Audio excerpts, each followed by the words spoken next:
Okay, good morning, everyone, and welcome to all our in-person audience members as well as our online viewers to the Global Taiwan Institute. My name is Russell Hsiao. I'm the Executive Director here at GTI. For those of you who do not know, GTI is a 501c3 think tank dedicated exclusively to Taiwan policy research and related programs. Our mission is to enhance the relationship between the United States and Taiwan with the world, by contributing to a more informed discussion about Taiwan and its people. In pursuit of that mission, we undertake several major programs. They include our biweekly Global Taiwan Brief, our public seminar series, an annual symposium that we host in the fall, as well as a series of podcasts, as well as scholarship and fellowship opportunities. If you're not already subscribed and receive our updates, please do so by visiting our website at www.globaltaiwan.org. Before I introduce our opening speaker, who will be providing opening remarks today at this special event for the rollout of our new occasional report, a Geoeconomic Strategy for Enhancing the US-Taiwan Partnership. I just want to thank the Taipei Economic and Cultural Representative Office for their generous support and partnership with GTI over the years, and in helping support also this year-long study that we've conducted on this very timely and important topic. In addition, I want to thank, of course, not only the DCM for being here today, but also his really capable staff, Hsiao, and others in the political division for their continued support for this partnership with GTI and TechRo. So it really is my honor to introduce Robin Chen, who is the Deputy Representative at the Taipei Economic and Cultural Representative Office here in Washington. Prior to his current posting, the DCM has held a wide variety of positions within Taiwan's Ministry of Foreign Affairs. He has also served as the second chief of both the Office of Protocol, Office of Personnel, as well as the director of the Taipei Economic and Cultural Office in Atlanta. He has, of course, spent his professional career at the Ministry of Foreign Affairs, and we are delighted that he is here in Washington, D.C. and his current posting, and look forward to continuing our cooperation with him in the future as well. So please join me in welcoming DCM Robin Chen for his opening remarks.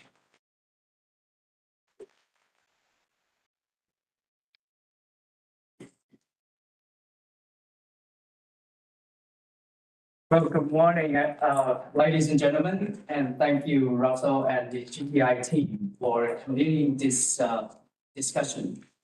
I'm honored to speak ahead of Senator Dan Sullivan, who stood with Taiwan as a young Marine, sailing through the Taiwan Strait on the verge of Taiwan's first democratic presidential election in 1996. And is once again standing with Taiwan today, just a month before the 8th presidential election. On behalf of the office representing Taiwan in the United States, I would like to take this opportunity to express our sincere gratitude to Senator Sullivan and all our friends in the US Congress for their decades of unwavering support. Our special thanks also go to the distinguished panelists who are here with us today. We are grateful for your intellectual contributions, and we look forward to learning from you. Let me begin by congratulating GTI on the completion of this excellent report, which offers insightful recommendations on cementing Taiwan's partnerships with the United States and like-minded countries. Through a geoeconomic strategy, we can leverage a holistic array of tools to strengthen our collective economic security and democratic resilience. Today's discussion comes at a time when a major geopolitical realignment is accelerating, driven by a compounding set of global challenges, ranging from the fallout of the pandemic, the disruption of global supply chains, inflationary pressures around the world, to the ripple effect of Russia's invasion of Ukraine and the ongoing Israel-Hamas conflict in Gaza. Needless to say, the pacing threat posed by the PRC to the peace and stability of the Taiwan Strait and the rules-based international order is a poignant matter of global concern.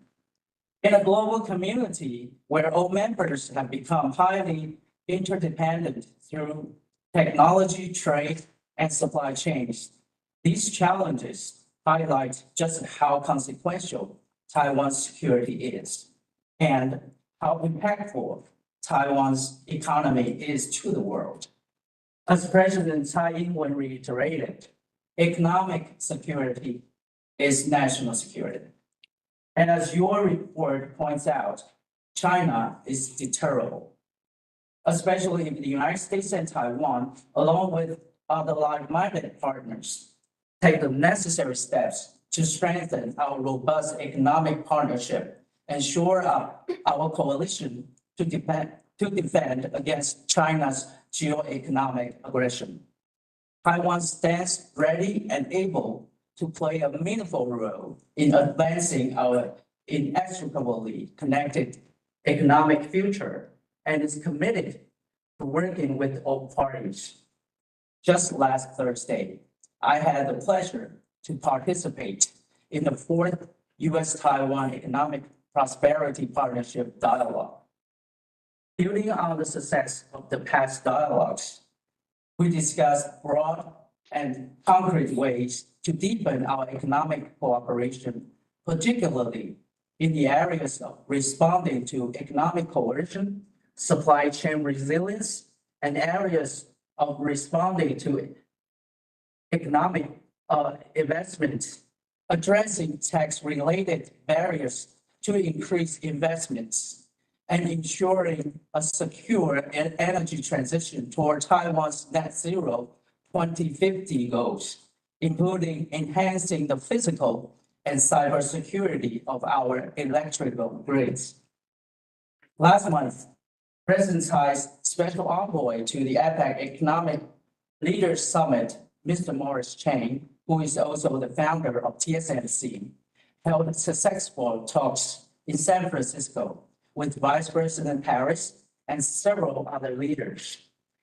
In these meetings, Mr. Chang conveyed Taiwan's intentions in promoting peace and prosperity in Asia Pacific, collaborating our energy transition to mitigate the impact of climate change, and building more resilient supply chains, as well as in taking action to bridge the digital divide. Earlier this summer, we achieved a significant milestone in our economic relations through the signing of the first batch of agreements of the US-Taiwan Initiative on 21st Century Trade. And the second round of negotiations is underway. At the same time, the push for the realization of an avoidance of double taxation agreement is also at full steam. Again, to ensure the world remains safe and prosperous for freedom and democracy, Taiwan is capable, willing, and ready to work with the United States and like-minded partners to strengthen the rule-based international order, expedite a sustainable path to global economic recovery, and protect the peace and stability in the Indo-Pacific area. I want to close by thanking everyone at GTI and Washington's policy community once again for your valuable contributions to these important efforts. And I wish you a great success in today's panel discussion. Thank you.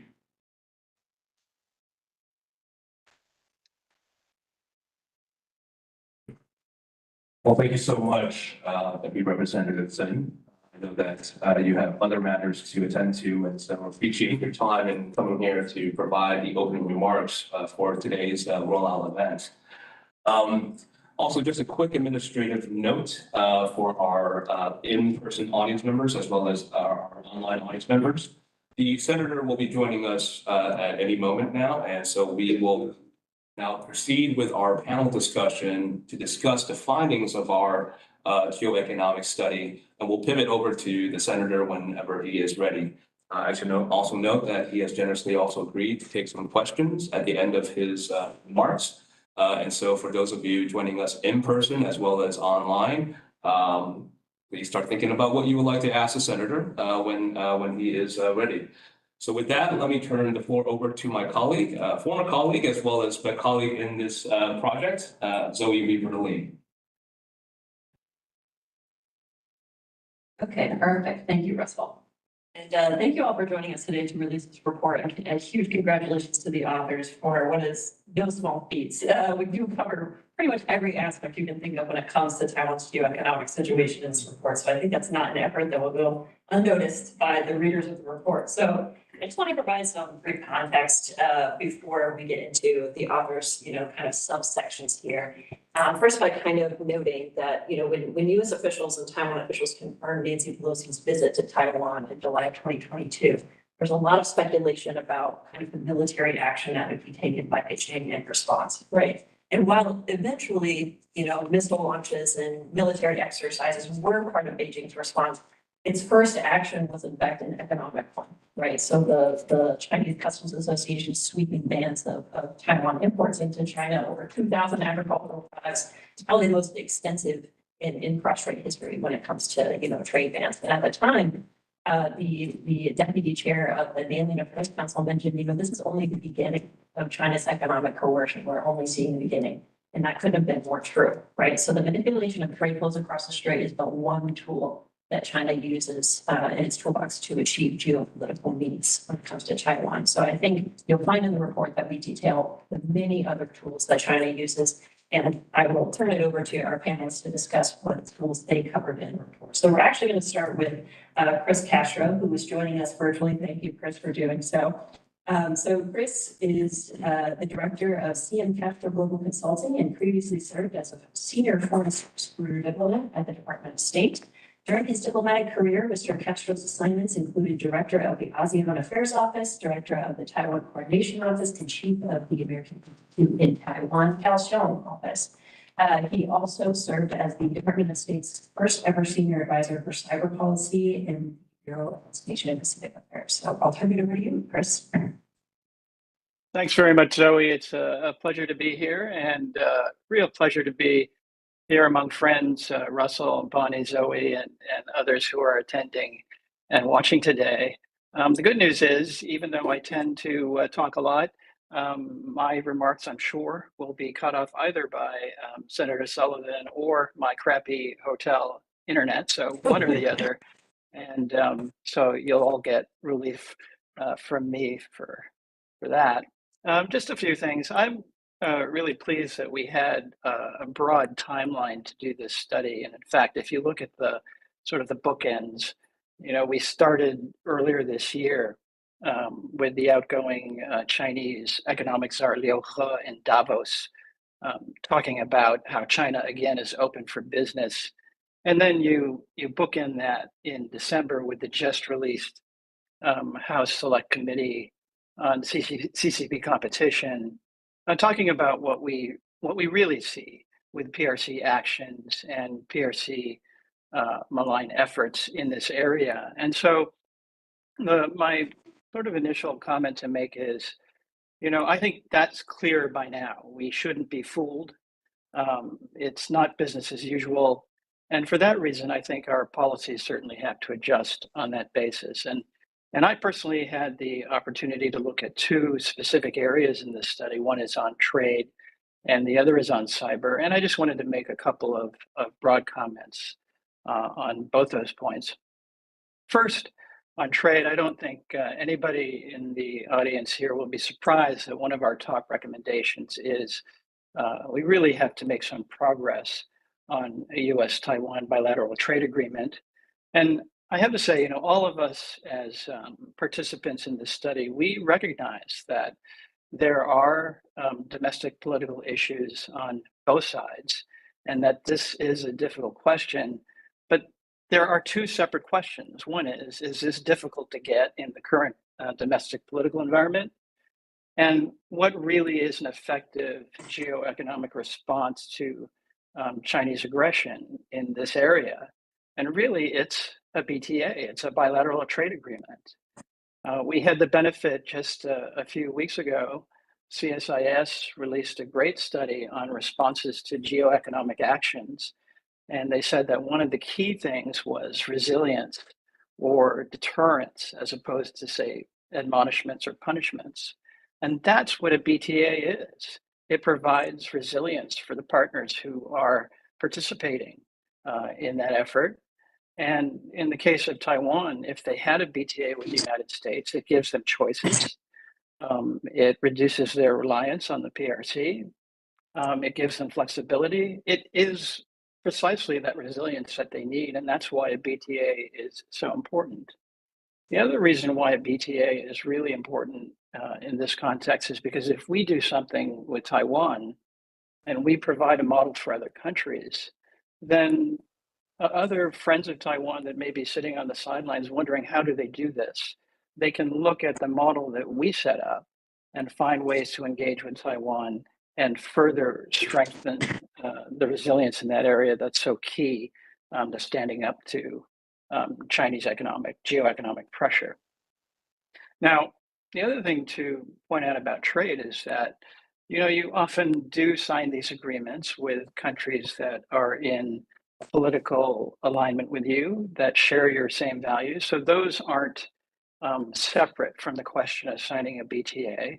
And if you look at the history of U.S. free trade agreements with other countries, go all the way back to our first one with Israel, there are political considerations that matter for these free trade agreements.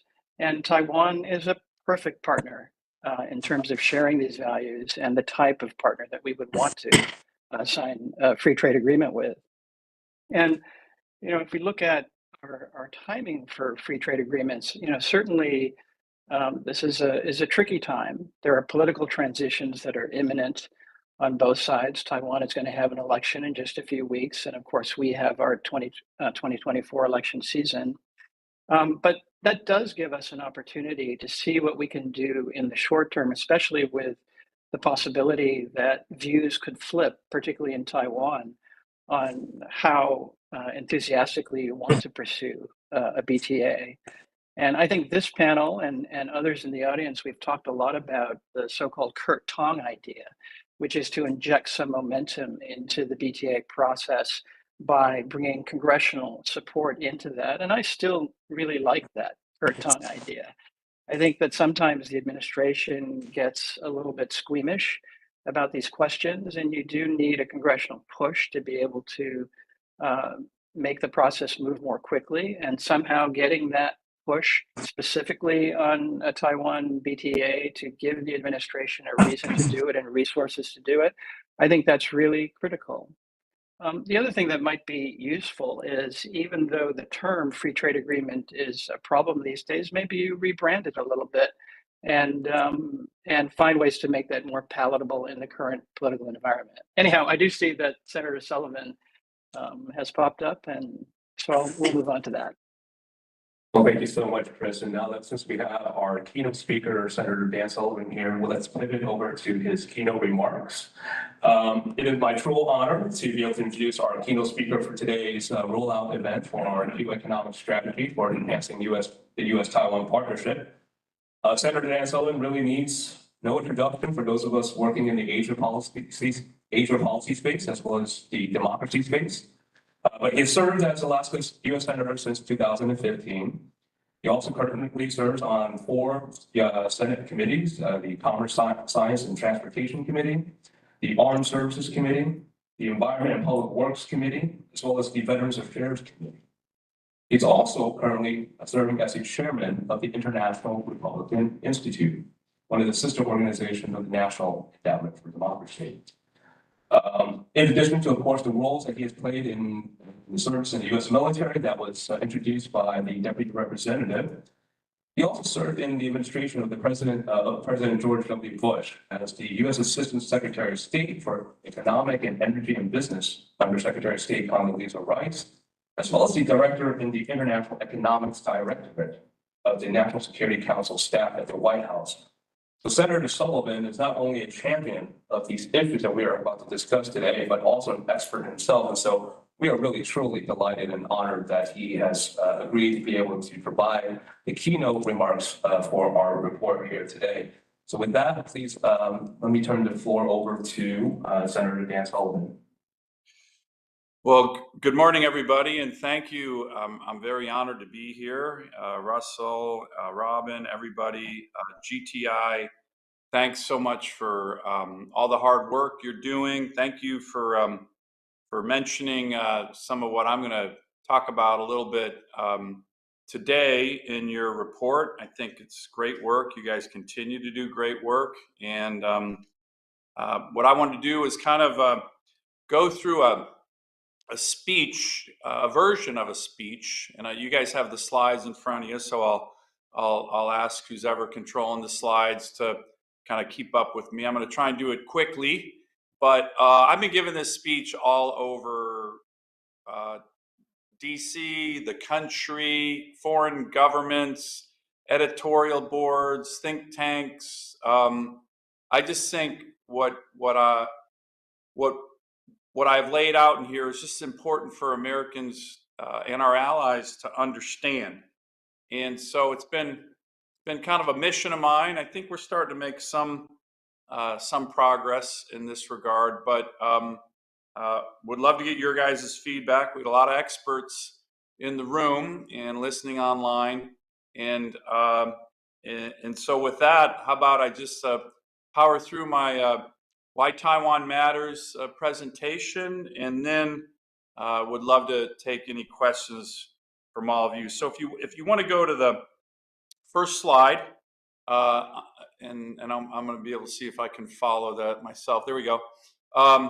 Well, there you have it, right? Now, I say, look, some Americans view this as kind of a ridiculous photo, right? Xi Jinping and his communist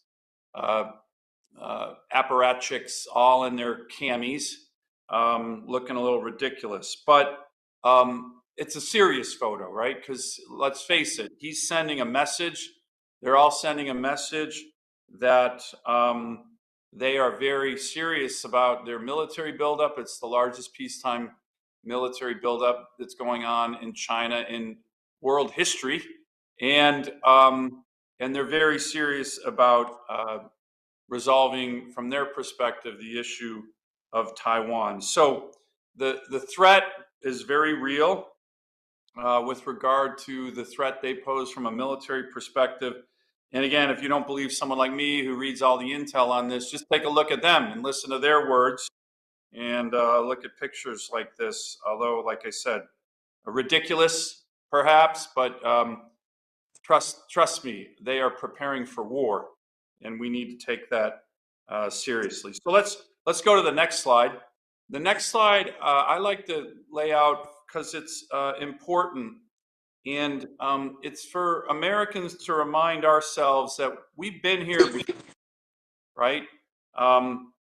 We've understood, even at the end of World War II, when we were a very wary nation and tired, that certain struggles have ramifications way beyond maybe just the region in which they exist. Americans understood as recently, of course, as 1948, when at the height of the Berlin airlift. That's a photo from the Berlin airlift. And look, the United States and our strong military saved West Berlin from absorption into the tyrannical Soviet orbit. We did that.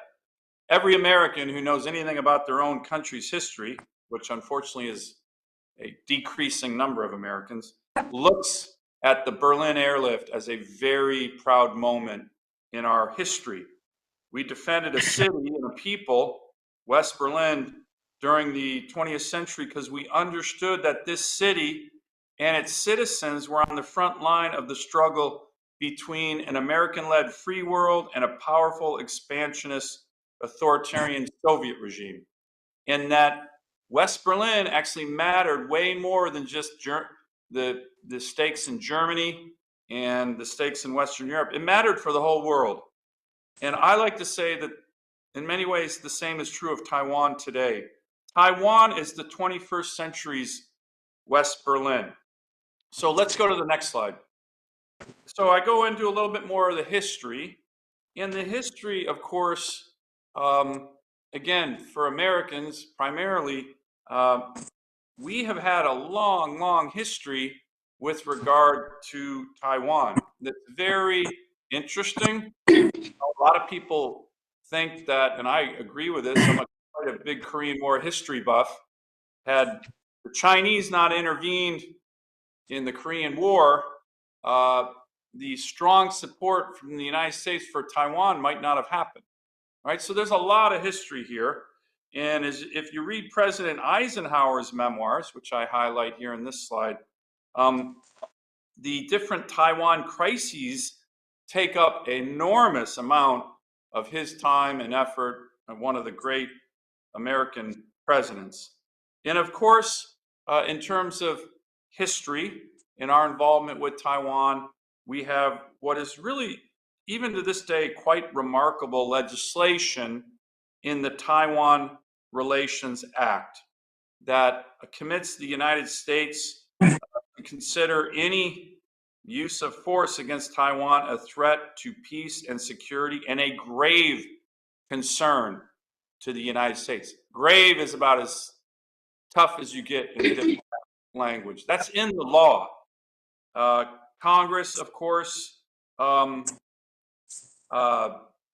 declared that the U.S. decision to switch diplomatic relations from Taipei to Beijing rested on the expectation that Taiwan's future would be determined by peaceful means, and that we committed the Congress to providing Taiwan the means to defend itself and for the U.S. to maintain its own capacity to help. That is in the law. By the way, I think it was 83 U.S. senators, 84 U.S. senators voted for that, including Joe Biden.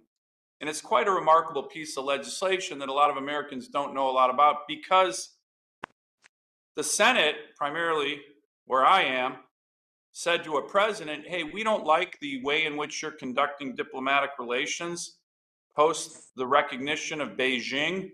So we're going to write how you deal with this country of Taiwan. We will write that. Carter, of course, didn't like it, but when it's actually 85 senators. When 85 senators vote for something, the president really has no choice, because we, of course, can override his veto. So, so this is important history. And if you go to the next slide, the history continues today. A lot of Americans, I would say tens of thousands of Americans, we have our own personal involvement with Taiwan, because let's face it, and again, I don't want to sound too, patting America on the back, but I think it's pretty obvious that if it weren't for the commitment, sacrifice of the United States and our military over decades, Taiwan would have already been swallowed up by the Chinese Communist Party. My own personal involvement is something I'm proud of. My first deployment as a U.S. Marine was on that big ship in that photo. That's called the USS Bella Wood. That was sent to the Taiwan Strait during what's now referred to as the third Taiwan Strait crisis in 1995 and 96, where the PLA threatened significantly to invade Taiwan on the eve of the first presidential election. And President Clinton, to his credit, sent 2 carrier strike groups and an amphibious ready group, a Marine amphibious ready group. I was a young infantry lieutenant, infantry officer on part of that amphibious ready group. And that was a demonstration of American commitment and resolve. Third Taiwan Strait crisis. We essentially said, don't do it. Don't do it.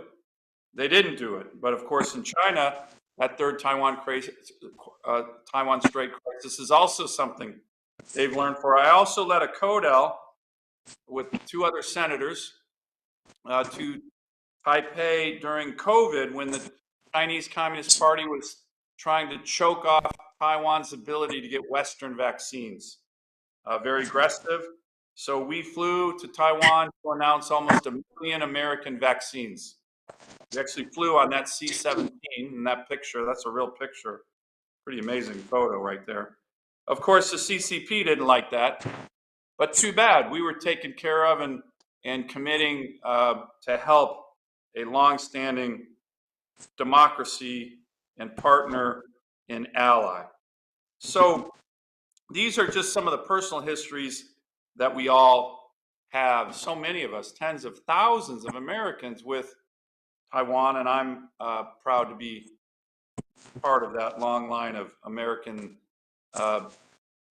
service members, but beyond just the military that have helped. I think our interest section in Taipei does an incredible job and continue to do so. So if you go to the next slide, this is really the meat of the presentation that I've provided. And what I've done is I asked several of our intel agencies and military intel sections to look at the question of what would happen, what would be the outcome of a successful military invasion by the Chinese PLA, Communist Party, Xi Jinping, and what would the world look like in the aftermath of that? Don't talk about how it happens. You know, maybe it's a sneak attack. Maybe the United States doesn't defend Taiwan. I don't think that would happen. Maybe Taiwan can't defend itself. Maybe our forces get there too late. But whatever the outcome is, assume it's the day one after a successful military invasion of Taiwan by China. What does that world look like? And ironically, I found it to be a little bit studied. It wasn't studied much because it's a difficult and depressing assignment to contemplate that the CCP successfully invades and takes over a vibrant democracy and vibrant economy and long-standing ally of the United States. But I believe it's our job as leaders to help our fellow Americans understand the ramifications of precisely this scenario in order to help prevent it from happening.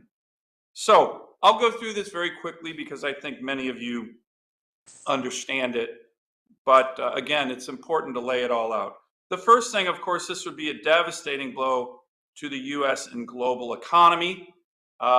We know how important Taiwan is in a whole host of areas, not only shipping and international trade, but it's home to 92% of the world's most advanced semiconductor production. 92%.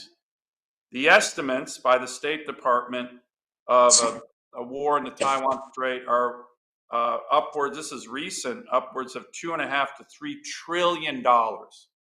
It would make the war in Ukraine look like a blip in terms of economic damage to the world. And of course, it's not just the economic side and the jobs, it's the geostrategic value of so many of these advanced chip manufacturing capabilities for our own military, F-35s, radar, missile defenses, just to name a few. So this is one issue that's enormously important. The second, if you go to the next slide, is a very important geostrategic loss in a vital area of the world. All of you understand kind of the difference and the importance of what we call the first island chain, the second island chain. But whether it's President Eisenhower or Assistant Secretary of Defense Ratner, they've all come out in their memoirs, President Eisenhower, Secretary Ratner, Assistant Secretary Ratner, in testimony last year, saying that the capture of Taiwan could lead to the loss not just of the future security of Taiwan and the people there, but the future security of Japan, the Philippines, Thailand, Vietnam, and even Okinawa would be placed in jeopardy, and U.S. vital interests would suffer severely. Of course, the United States, and I'm looking at it from a U.S. perspective as a U.S. Senator, we have hundreds of thousands, if not millions of citizens in all of these countries.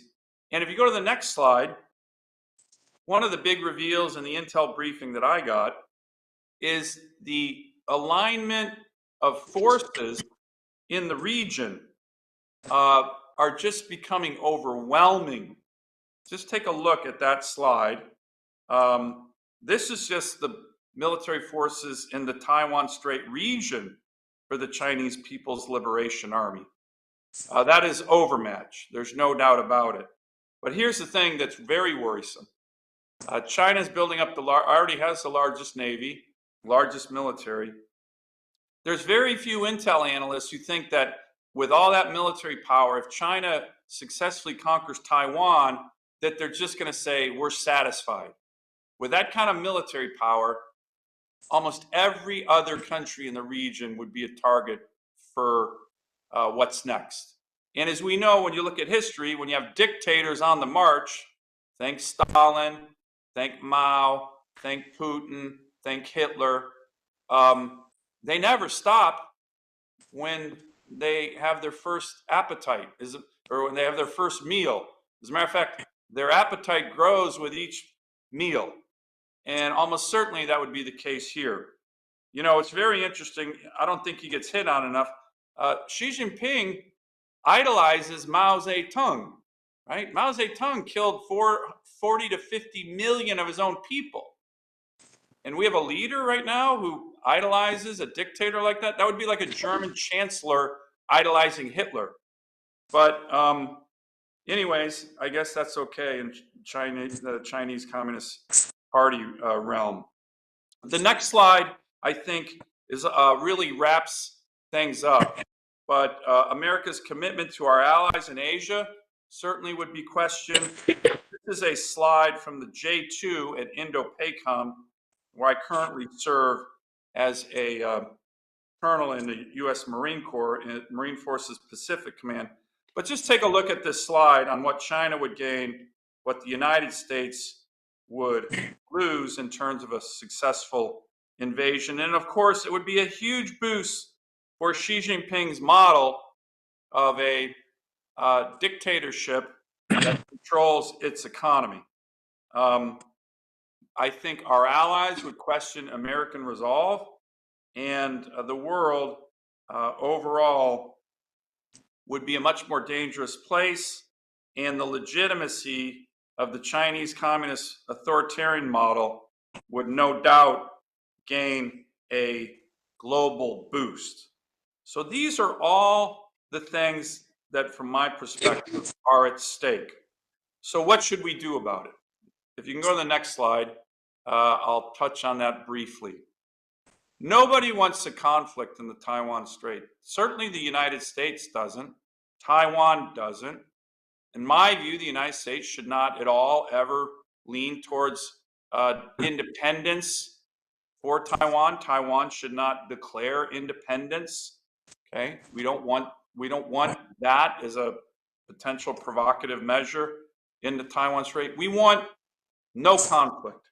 But again, when you deal with dictatorships, the way in which you get deterrence is not by showing weakness, it's actually by showing strength.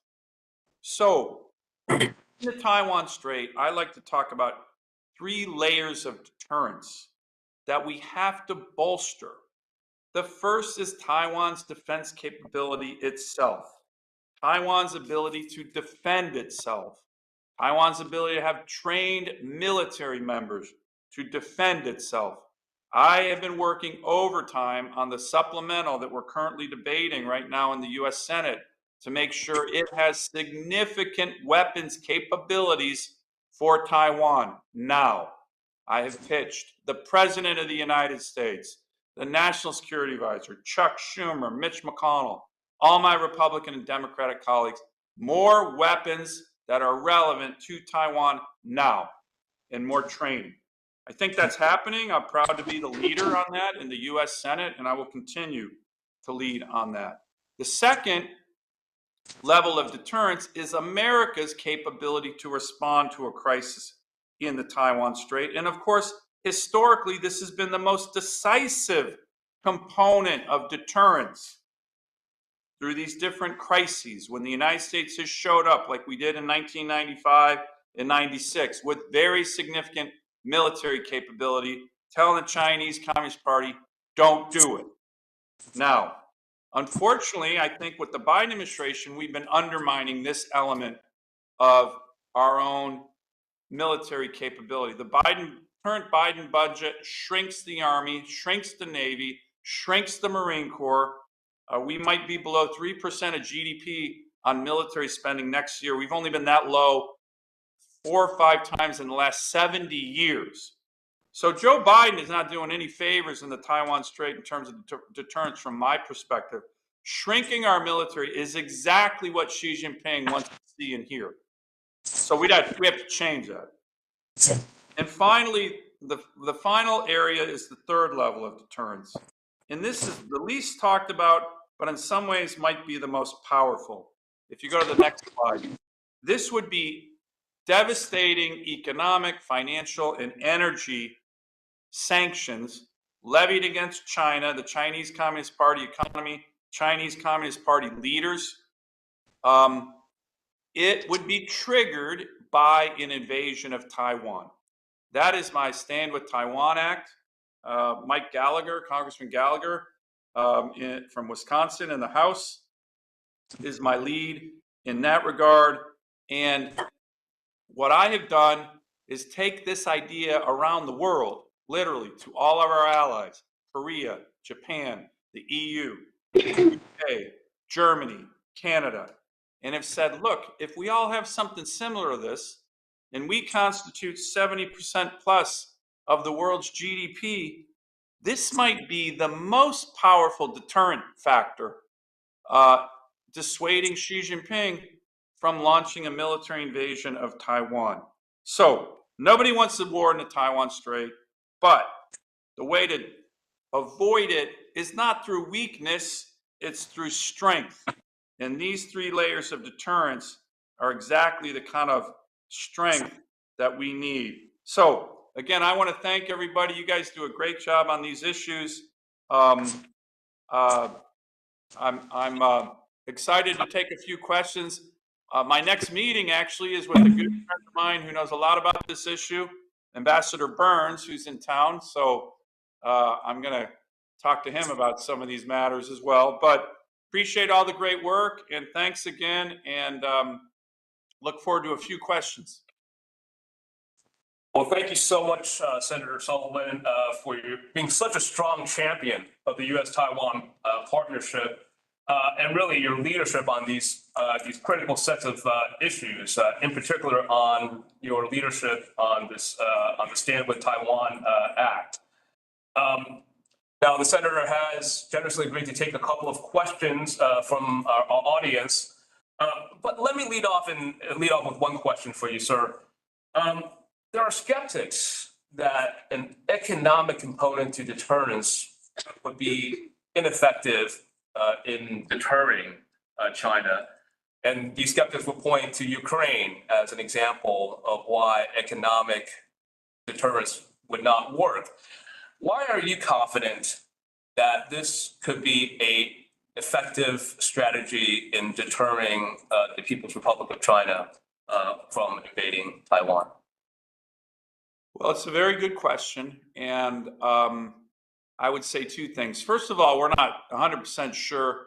Certainly, sanctions did not deter Putin from invading Ukraine, but it remains to be seen. I mean, the Russian economy is suffering significantly. They have over 1 million people, their best and brightest Russians, who are have either left or are trying to leave because their economy is in such poor shape, and they don't want to be drafted into Putin's meat grinder war machine.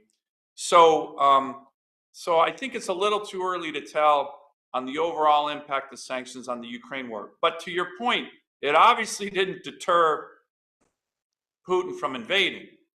But there's a big difference here. My legislation lays out already, hey, Xi Jinping, here's what will happen, right? Here's the list. And oh, by the way, if we get all of our allies, constituting close to 70% of global GDP to say the same thing, and it includes energy, and it includes banking, and it includes, will that have a huge impact on the global economy? Sure will. Will that hurt the United States in some ways? There's no doubt it would, but it could potentially crush China's economy and crush it. And we still have that power with our allies. We do. I mean, Xi Jinping is scared to death of American energy dominance, right? The US Navy could make their ability to get energy, almost 70% of which they import, very difficult. So we have a lot of cards to play in terms of sanctions. And what I think is important is to lay them out now. Say, here you go. That's why my bill doesn't give the president much waiver authority. My bill essentially says, if this happens, here are the sanctions that we'll crush you with. And that's a very different set of circumstances that existed when Putin was on the verge of invading Ukraine. Thank you so much, Senator. The clarity of the signaling, such a key point. We're here, Tina. Please state your name as well as your affiliation, and please try to keep your questions direct. Hi, good morning, Senator. This is Tina Chong with Voice of America's Chinese branch. Good morning. I'd like to ask you a question. In exactly 1 month from today, Taiwan is going to have its elections, presidential elections and legislative elections. Are there concerns that China is going to ramp up pressure and try to interfere in this election to try to have its preferred outcome? I'd like to know what can be done to prevent such interference and also prevent conflict from breaking out in the Taiwan Strait? And what would be your message to Beijing? Thank you. Well, Tina, it's a great question. I have been actually warning my Senate colleagues about this very issue, which is one of the reasons I've been pressing hard on making sure Taiwan gets more military weapons. And it is in the Chinese playbook. Like I said, when I was deployed to the Taiwan Strait in 95 and 96, it was a very aggressive move by Xi Jinping, or it wasn't Xi Jinping back then, but by the Chinese Communist Party, because it was on the eve of the first presidential election in Taiwan. And I think the United States has to do what we did in 95 and 96, stand with our democratic ally. But I also think we need to play this on offense. What do I mean by that? One of the great vulnerabilities that Xi Jinping and Putin and the Ayatollahs in Iran have is they fear their own people. They fear their own people. The Chinese citizens look across the Taiwan Strait and go, wait a minute, those are Chinese. They have a full functioning democracy. Some people say Chinese people can't undertake a democratic form of government. I, of course, don't believe that. That's ridiculous. The Chinese citizens on mainland China are looking at Taiwan going, wait a minute, how come we can't do that? Taiwan people can do that. How come we can't do that? You know what? That scares the living daylights out of Xi Jinping. That's what he fears more than anything. My own view is we need to exploit that, right? So if they're going to try and intimidate Taiwan because they're holding free and fair elections, something which the Chinese Communist Party would never do, it's an opportunity for us to push back in a huge way. And we can't forget that, but we certainly need to stand with our allies, particularly at the moment that they're doing what we in America think is so fundamental for our own freedoms, is having free and fair elections. So we need to be vigilant, but we also need to remind the people in the world, hey, Chinese, you can hold elections. It shouldn't be one man telling 1.4 billion people how to live every element of their lives. And I think that makes Xi Jinping and the Chinese Communist Party really, really nervous. And we need to exploit that. But anyways, I have to run to my next meeting with Ambassador Burns. I'll tell him that you guys all said hello. But thanks again for the opportunity to say a few words. Keep up the great work, and we will continue to press on all these important issues that relate to Taiwan and its our strong stance with them. Thanks, everybody. Have a great holiday. Thanks so much. Thank you. Okay, well, let's pivot back now to our panel discussion, and I'll turn the floor back over to Zoe. Yeah, Chris, I just wanted to check in and see, I think you got to cover trade, but you also mentioned cyber as one of your sections. Do you have any comments that you would like to include on that? Sure. And just to recap again on the trade BTA thing, again, I know it's difficult, but if you want a geoeconomic tool that responds to Chinese PRC geoeconomic aggression, a BTA is where it's at. I would just finish up that section with a question that I would pose to the audience. If I threw up three things, the US-Mexico-Canada agreement, the US-Korea free trade agreement, and the current US-Taiwan 21st century trade agreement conversation, which one of those three is not really a trade agreement? And if I threw that out there, I think most people would respond that it would be the US-Taiwan conversation going on now. But that is what we have. And so the sort of realistic context that we're in is how best do you use that conversation to make progress towards an eventual goal, which ought to be a US-Taiwan BTA. And that is a decent foundation for what we have now. What I would say is that in that context, you really need to have some actual tangible building blocks that will lead the way towards a BTA. And so I know in the report you'll see, and other panelists there have mentioned, we really need that ADTA, that avoidance of double taxation agreement. That's a really key building block, particularly in the context of the CHIPS Act here in the United States. You need other agreements that specifically relate to tech issues like supply chain agreement or a digital trade or digital economy agreement. Those are very critical. And then with the existing dialogues that you have between the US and Taiwan, folks have mentioned, DCM Chang mentioned the Economic and Prosperity Partnership dialogue, which has taken place. You really need to focus on the highest priority topics in those types of dialogues and make sure they're leading towards the deliverables that you actually need. So trade, and particularly BTA, very key in this geoeconomic context. Just on cyber, I know if you read the introduction to our report, there is a theoretical question out there: does cyber really belong in the geoeconomic conversation? And that's just the theoretical question, because there is a part of cyber that is specifically related to geoeconomics. And so it is highly relevant for the conversation that we're having today, particularly because, especially if we listen to what Senator Sullivan just had to say, that Chinese challenge, the PRC challenge, particularly in the cyber area, has become so acute over the last 5 years that cyber is very key to this conversation on what responses you could have. I often like to describe the Chinese challenge here as the trifecta on cyber. They are stepping up their efforts on espionage, the first part of the trifecta. They are spreading disinformation, the second part of the trifecta.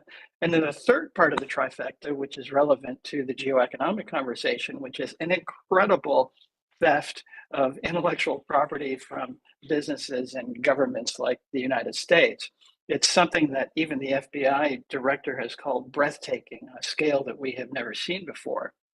And that theft of IP is specifically related to the high tech and digital space, which has become so key to our economies. It's so key to Taiwan. And that's why cyber is so important to this conversation. And it really reflects this fundamental divide. On the PRC side, you have actors like the PRC and Russia that look at cyber and see that as an authoritarian, top-down tool that they can use to enable these activities. And then you have countries like the United States and Taiwan that see a far more free and open and multi-stakeholder approach to the digital space. And that's what we have to promote together with our partners. We have to take this positive vision for cyber and the digital space. Together, we have to protect that. And within that space, to promote the kind of sort of cyber and digital actions that really matter to these questions. And the good news is, as we have pointed out in this report, that the US and Taiwan have taken a lot of actions over the last few years to sort of rejigger and reorganize their governments to be more responsive to these cyber questions and to be more capable in standing up to that Chinese challenge. And one of the things I wanted to highlight in the report is Taiwan is absolutely an ideal partner in the cyber area. They're highly capable. They've gone through a very significant government reorganization, and plus they are a major target of PRC cyber attacks. So what better partner could you have? I do know that there are security issues in that area that sometimes make it difficult for US policymakers to want to engage more deeply with Taiwan. But frankly, we have solved those problems on the military side to enable a very strong US-Taiwan cooperative effort on defense, and certainly we could do that on cyber. And so in the report, I've highlighted basically three major areas that are important for cyber. One is, just as we've seen in Ukraine, exercises on cyber beforehand, before the real crisis happens. Those are really critical. Just like the BTA on the trade side, the one key thing in cyber is this exercise called Cyberstorm that we in the United States sponsor every couple of years. And this has long been a goal for those of us in this area. Taiwan ought to be a part of Cyberstorm. I know there are issues with DHS on how it's set up and what foreign countries are allowed to participate, but it would be an ideal partner. The other thing is that we ought to do more frequent exercises together with Taiwan in the cyber area. They have something called the cyber offensive and defensive exercises. We should be far more involved in that. Our CERTs, our computer emergency response teams, ought to be much more deeply engaged. I think we have to have far more government-to-government exchanges on cyber with Taiwan. The Department of Defense does something called hunt forward exercises, where they actually go to foreign partners and help them identify vulnerabilities in that system. We ought to do that with Taiwan. And by the way, I heard a comment from the Deputy National Security Advisor a couple of weeks ago that gives me some indication, I don't have any specific information in this regard, that maybe this is happening with Taiwan, and we ought to do that.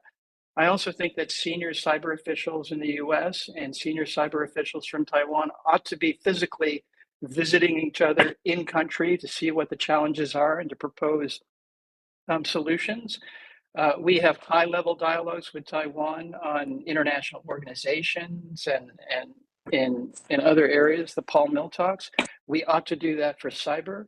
We should have cyber attachés stationed at AIT in Taipei and at TechRo in Washington. There's far more interaction, direct interaction that we need to have. And then on the multilateral front, cyber again is an ideal topic. Taiwan is a like-minded country, and so they certainly could support US efforts to promote positive cyber norms in international bodies. We need that voice. It's very important to us. Bonnie is on our panel today. No better person to ask about how Taiwan could contribute to cyber capacity building efforts, particularly in developing countries. I see that starting now in programs like the Global Cooperation Training framework that we have. We could do that through USAID, ICDF, other countries, partner countries in the region are doing that. That is so key to cyber and cybersecurity and cyber hygiene in that area. And then finally, with Taiwan's incredibly capable private sector in the high-tech area, we certainly should be involving private sector companies in Taiwan and the United States far more in these conversations about cyber actions and policies that we can take to stand up to Chinese cyber aggression.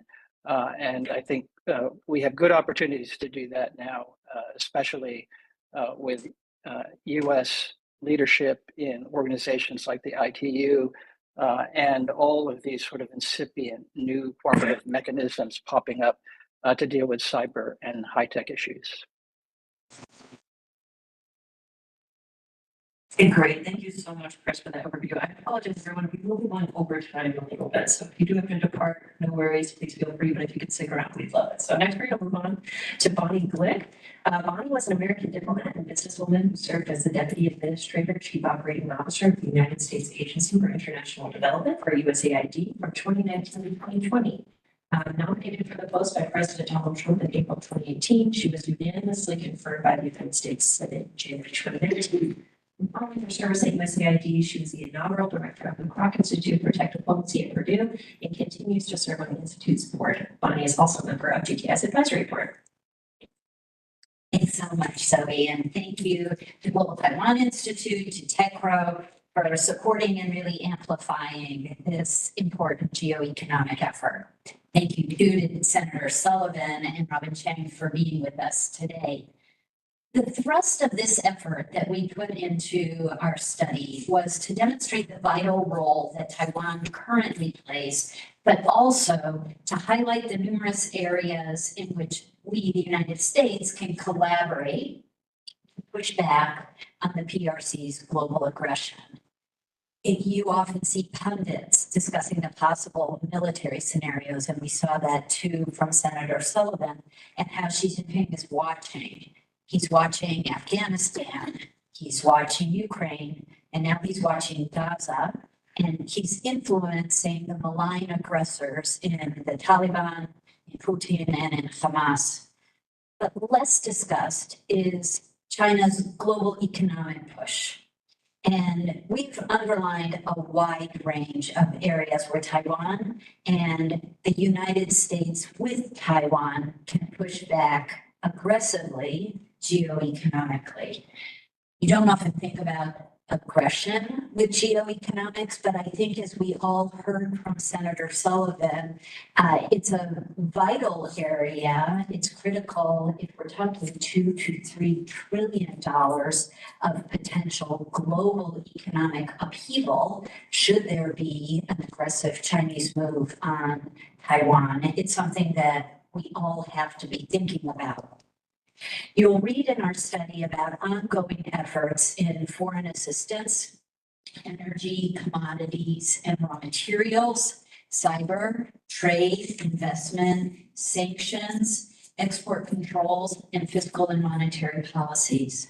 I really hope that your takeaway is there's a lot more that we can do together. Robin Chang, the DCM from TechRo, pointed out the concept of focusing also on the digital divide.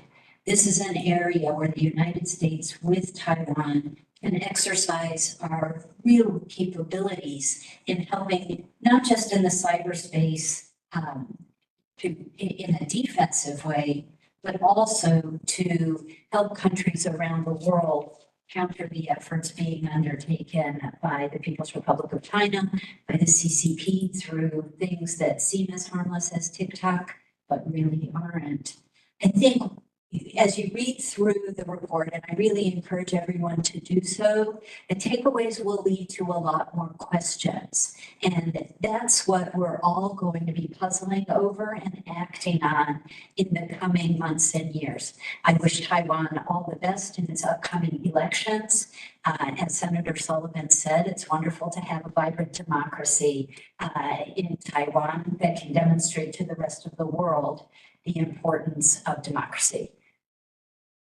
Thank you. And finally, I would like to turn to the Executive Director of the Global Taiwan Institute, Russell Hsiao. Russell is also a Senior Fellow at the Jamestown Foundation and an Adjunct Fellow at Pacific Forum. He is a former Penn Kimmel Fellow of the National Endowment for Democracy and a visiting scholar at the University of Tokyo's Institute for Advanced Studies of Asia. He previously served as a Senior Research Fellow at the Project 2049 Institute and National Security Fellow at the Foundation for Defense of Democracies. Thank you so much, Zoe. And let me also point out that you have made a really important contribution to this report. So, you are certainly a part of this project as much as any one of us. And so thank you. as well. And so since we are already over time, I'll make my comments very brief, but really to highlight the fact that, the aim of this study is to really widen the aperture of tools that we consider as we're thinking about ways to enhance the US-Taiwan partnership. And of course, as we are watching, how the PRC is leveraging these geoeconomic tools for coercive and political ends, we need to consider how these tools can be better leveraged to enhance our collective resilience, as well as for deterrence against Beijing's aggressive actions. And so that is why we've taken the approach of dividing these tools into various areas and sections that each of us examine in great detail and tease out what are sort of the issues that where Taiwan currently has capacity in to utilize to better counter these types of coercive actions, and where we can really leverage the U.S. Strengths, as well as with allies and partners, like-minded partners, to better, again, look at two elements of these issues, which is both on the resilience side and then the other on the deterrence side. And so part of the sections that I worked on in this report looked at some of these sort of indirect ways in which deepening the economic partnership between the United States and Taiwan can go towards enhancing the resilience against the type of coercive actions that Beijing is taking. So one area that doesn't really get much attention, especially in our foreign policy space, is on taxes. And this is an area where it actually has a great deal of impact and assistance, enhancing the resiliency of the US-Taiwan collective economic partnership. I can go towards both enhancing the economic interests of the United States, as well as Taiwan, especially in the context of this strategic competition between the United States and China, and efforts under the CHIPS Act and so forth to try to reshore capacity back into the United States. There are so many complementary areas where Taiwan's national security interests, as well as the U.S. economic security interests, are actually aligned. And so, and this is one way in which, when we look at the broader sets of tools, and suite of tools are available, that one of the recommendations that we make in this study is to quickly explore and implement an avoidance of double taxation agreement, so that this could encourage not only the major semiconductor players that are to invest in the United States, but the ecosystem of the supply chain that goes to supporting the semiconductor supply chain to also similarly invest. Because at current right now, a lot of the U.S. Taiwanese businesses that want to invest in the United States actually are doing so at a very unlevel playing field. And similarly, for U.S. investments going to Taiwan. And this is certainly not a original ideas per se, but we go at length in terms of our study to try to explore the various elements of how this affects the various dimensions of the ecosystem. And I think greater investment flows between the United States and Taiwan into the United States will be good at being able to reduce the leverage that the PRC utilizes for its political aims. Similarly, we look at not only bilateral but multilateral tools, and so this goes towards a lot of the issues that Senator Sullivan had already mentioned in coordinating with allies and partners on credible signaling with regards to economic sanctions. And I just want to emphasize a point that Chris had made at the outset. And I think this should be reflected very clearly throughout the course of our, if you read the report, is that, again, this is about both deterrence and resilience. These are both making sure that we are looking both at affirmative responses to deepening the economic partnership, and not simply only at ways in which we can punish the PRC, because we have to consider the suite of options here to really think of it holistically for the clear effects of what we want, which is to prevent a war, but also to create a more resilient economic partnership between the United States and Taiwan internationally as well, for the types of challenges and threats. And so really encourage you to read the report. It is over 50 pages long. For a lot of these think tank reports are not that long, but then we really want to invest the time and energy to explore these instruments. And as my co-authors have already laid out, we look through a suite of measures of foreign assistance to energy and raw materials, cyber, trade and investments, economic sanctions and export controls, as well as fiscal and monetary policies as well that will that we think will be able to help contribute to the overall the discussion about thinking strategically about geoeconomic tools. And as Bonnie just mentioned, I think this is really the starting point of the conversation, and we really look forward to engaging more broadly with other like-minded think tanks and partners to really think strategically, holistically, and longer term about these sets of issues. So thank you very much for coming here today. And with that, let me turn it over to Zoe. Yeah, thank you so much, Russell. Thank you so much, everyone, for sticking around. We very much appreciate it. Apologies that we couldn't get to audience questions today, but the authors will be around if you'd like to chat with them afterwards. Please grab some coffee and pastries on your way out.